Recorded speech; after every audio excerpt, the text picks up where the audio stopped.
Bonjour, bonjour et bienvenue sur le plateau de Bâti Journal TV. Nous sommes à Lyon, nous sommes sur le salon Eurobois 2024 et avec mon invité, nous allons parler de l'exploitation de la forêt française et on va voir comment s'organise, on va dire, le dialogue entre tous les acteurs de la forêt, c'est-à-dire les utilisateurs et les utilisateurs de bois, bien sûr, et les exploitants. Avec moi pour en parler, Sarah Laroussi, bonjour. Bonjour Stéphane. Sarah, vous êtes directrice générale du CNDB. Le CNDB, qu'est-ce que c'est? C'est le Comité national pour le développement du bois, association pour la promotion du bois et des forêts, par extension, sur le territoire national. Alors, je vais vous demander de nous poser le décor, de faire les questions et les réponses par rapport aux différents enjeux. Déjà, le décor. Quels sont les enjeux aujourd'hui? Alors les enjeux sont importants. Aujourd'hui, les enjeux se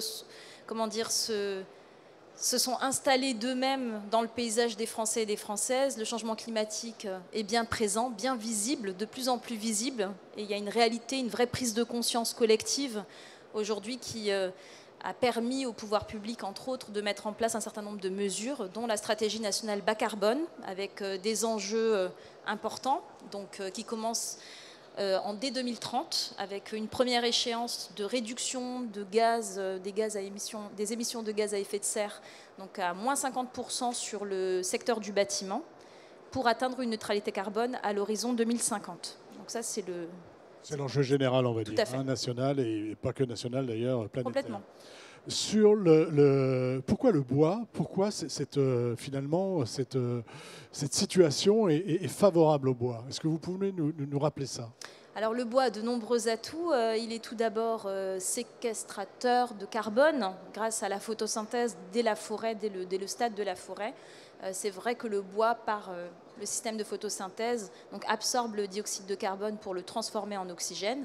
Et ce CO2 qui est stocké au sein de l'arbre reste stocké au sein de l'arbre quand celui-ci est transformé en première, en seconde transformation, jusqu'à son usage du coup en produit fini.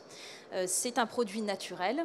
Et puis aujourd'hui, il répond à d'autres enjeux, la rapidité de chantier, la propreté de chantier, la légèreté du matériau sur des systèmes tels que de la surélévation ou de l'extension. On parle beaucoup d'intensification urbaine, donc comment on répond aussi à ces autres enjeux aujourd'hui. Voilà, il n'y a pas que l'enjeu finalement, il y a l'enjeu écologique, évidemment, il y a l'enjeu de stockage de carbone, il y a l'intérêt, on comprend tout de suite l'intérêt du bois et de la forêt dans ce cadre-là pour le climat, mais il n'y a pas que ces enjeux-là. Il y a aussi un aspect facilité de construction, nouveaux modes constructifs qui vont dans un sens un peu différent de ce qu'on connaissait jusqu'alors. Tout à fait. Et il y a une réalité sociétale aussi qui s'impose à nous. En fait, le monde dans lequel on évolue change, bouge et le bois s'adapte parfaitement. Du coup, c'est le seul matériau constructif aujourd'hui, structurel, qui est naturel et qui apporte autant d'atouts. Donc c'est vrai qu'il est de plus en plus prisé par les maîtres d'œuvre, maîtres d'ouvrage.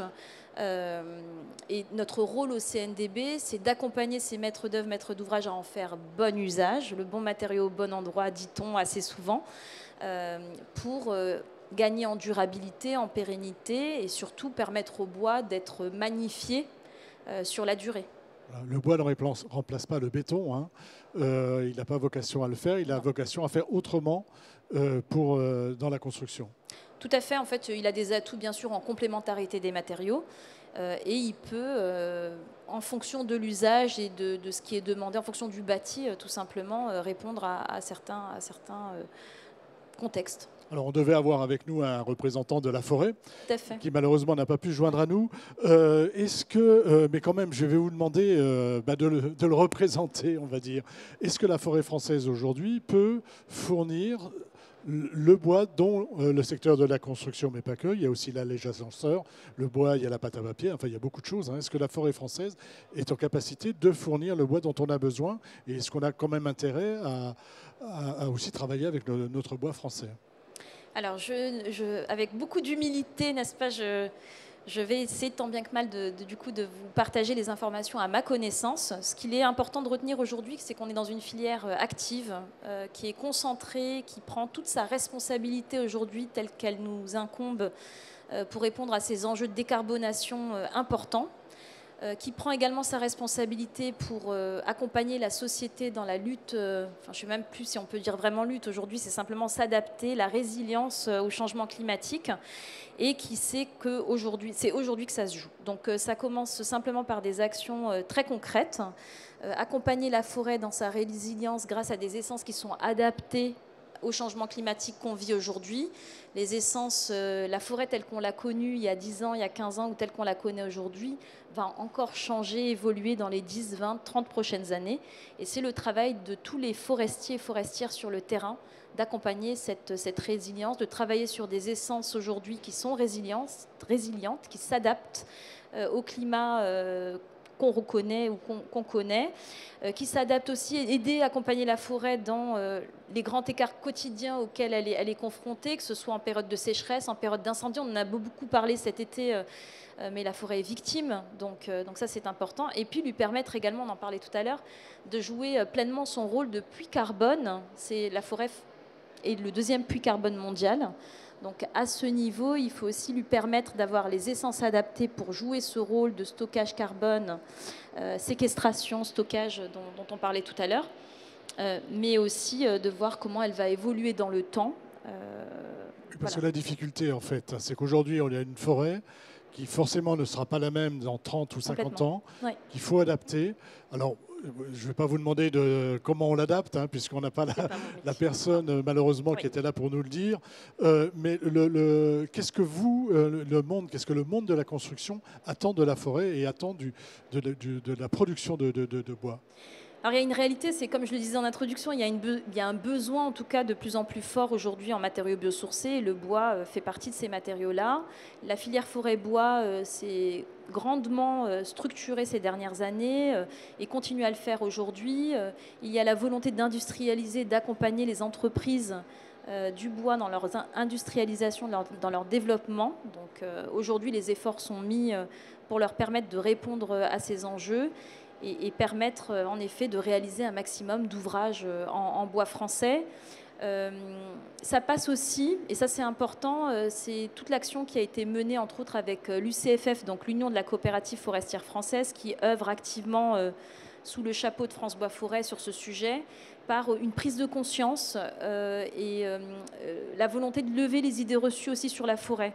Aujourd'hui, il y a une réalité presque schizophrénique entre, d'un côté, une volonté de choisir du bois, choisir ce matériau naturel qui s'adapte parfaitement aux enjeux et de décarbonation et sociétaux auxquels on faisait référence tout à l'heure, mais en même temps, cette crainte de déforester, cette crainte d'utiliser du bois de nos forêts. On fait le grand écart un petit peu. Complètement. C'est-à-dire qu'il y a des personnes qui ne veulent absolument pas qu'on touche aux forêts. Complètement. Il y a d'autres personnes qui disent mais si, il faut les exploiter parce qu'il faut les accompagner avec le changement climatique.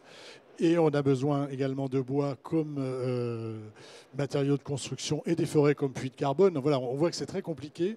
Qu'est-ce que vous mettez en place pour essayer d'apprendre, on va dire? Alors déjà, il y a à plusieurs niveaux. Donc avec l'UCFF, comme je le disais, on organise un certain nombre d'événements pour sensibiliser à travers des retours d'expérience détaillés et surtout une communication pédagogique, simple, je dirais, dans la transmission des données scientifiques qui sont aujourd'hui disponibles par le plus grand nombre.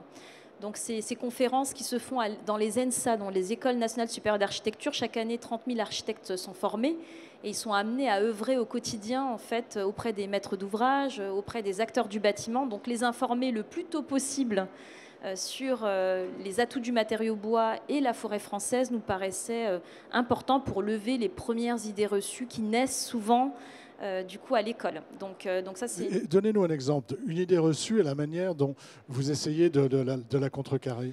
Alors par exemple, l'idée reçue numéro 1, c'est, enfin je ne sais pas si on peut l'appeler l'idée reçue, mais en tout cas la coupe rase. On sait que émotionnellement ça crée quelque chose, que ce soit chez l'étudiant aujourd'hui ou chez le grand public. L'amalgame est vite réalisé, construction bois, production de bois égale du coup coupe rase. Donc en fait notre rôle à travers ces conférences, ces événements, mais il va y en avoir d'autres dans différents formats, a été en fait d'illustrer par des chiffres. Donc les coupes rases, je crois que de mémoire, c'est 0,30% du coup de ce qui se fait en pratique sylvicole.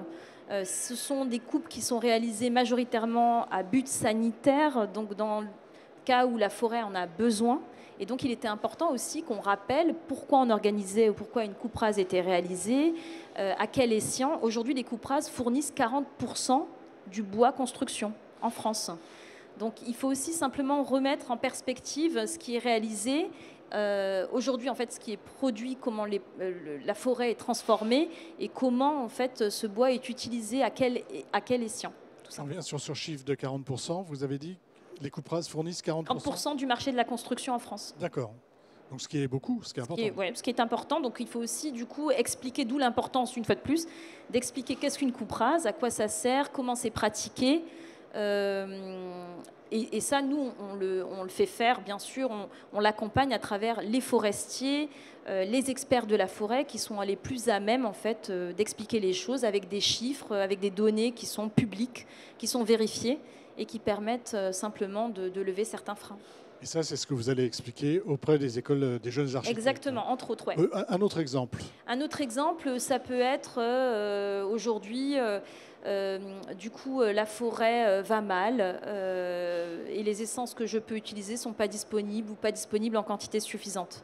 Donc il y a aussi une méconnaissance aujourd'hui des essences disponibles en France. Donc c'est vrai que la forêt française est composée aux 2/3 de feuillus. Et il y a aujourd'hui une méconnaissance de l'usage de ces feuillus, étant donné qu'on a d'expérience de culture utiliser davantage de résineux en construction. C'est aujourd'hui la donnée la plus partagée. Mais par contre, il existe de plus en plus d'initiatives, entre autres en Hauts-de-France, sur certaines essences de feuillus qui percent, tel le peuplier aujourd'hui, et qui méritent d'être valorisées pour être menées à plus grande échelle et développées. Donc comment on accompagne aussi le développement, la mise en exergue de ces différentes réalisations avec ces essences aujourd'hui qui n'étaient pas forcément utilisées dans ce sens. C'est comment faire correspondre la forêt française et le bois qu'on a disponible aujourd'hui aux besoins d'aujourd'hui, tout en essayant de planter pour demain, sachant que ce ne sera pas forcément les mêmes essences. Complètement, c'est exactement ça. C'est une bonne synthèse, ouais, c'est ça. On a essayé de faire sans les représentants de la forêt. Oui, tout à fait. Alors, je vous invite grandement à bien sûr consulter tous les documents qui sont disponibles, que ce soit sur les sites de France Bois Forêt, de l'UCFF, du coup disponibles aujourd'hui en ligne, totalement ouverts au grand public. Et puis assister à tous les événements du coup CNDB, UCFF avec le soutien de France Bois Forêt dans les prochains mois sur le sujet de la forêt. Voilà, on trouve énormément d'informations sur le CNDB, site du CNDB, site de France Bois Forêt et autres. Sarah Laroussi, merci. Merci à vous. Merci d'être venue sur le plateau de Bâti Journal TV nous parler, dialoguer avec moi, qui ne suis pas un représentant de la forêt et du dialogue nécessaire qu'il y a entre les constructeurs et les gens de la forêt. Une émission à retrouver sur notre site internet Bâti Journal TV, sur les sites de nos partenaires que sont le Salon Eurobois, France Bois Forêt et les magazines Woodsurfer et l'Atelier Bois. Merci à vous. Merci.